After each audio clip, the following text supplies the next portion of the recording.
Eventually we set up our own business. We had our two own factories that fabricated our own woodwork as well as our own steelwork. So you live surrounded by Muslim Arabs? All the time.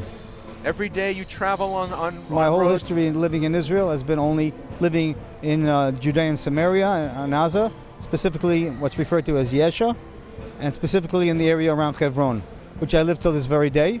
I live a little bit further north today. I live in Efrat. The industrial zone that I was in Kiryat Arba, with the exception of myself, every factory there employed them. How about now? To a large degree now as well. So when BDS there are one or two people, small businesses there that do not employ them. When BDS movements encourage boycotting goods manufactured on the West Bank with an Israeli stamp on it, who are they really putting out of work? Well, should those businesses close, like in places like in Barkan, where there are many products produced there, I would say probably close to 90% of the employees there are Arabs. Are Arabs from the West, what's referred to as the West Bank, from Samaria, in areas around Jerusalem, Atarot.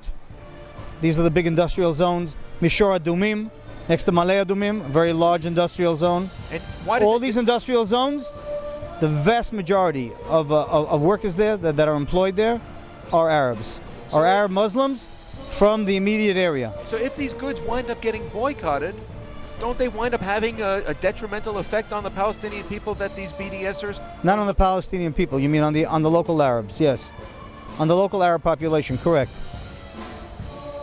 We're talking about the same people. That doesn't seem to concern them. When you say local Arab people, which are you talking about, Israeli Arabs or local Arab population? The Arab population of Arabs that live in the Judea and Samaria around those areas.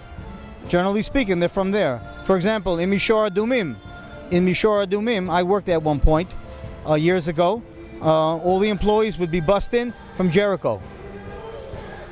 All the employees were bussed in. They had about 100 employees there from Jericho. I managed a factory there for another company.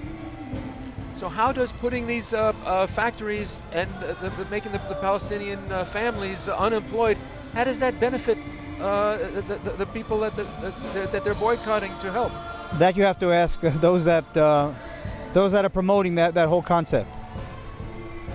What kind of effect does it have on the producers of these goods? Does it encourage them to change their politics, and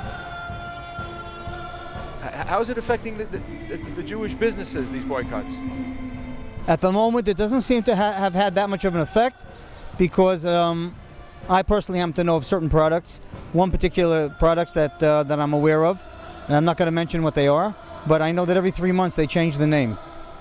They have to. They have been changing the name every 3 months. How come? Because they pick up on the name and they make that a household word that people should boycott, and they've been successful in getting people not to purchase those products. So they simply sell it under another name, because the product is a very, very successful product. Products, it's several. But there's pressure that's put on by Americans, you're saying, American boycotters? In America, I'm talking about, this is what I'm referring to right now, and I have to know specifically about this because my son works for one of those companies, and he told me that every 3 months they change the names.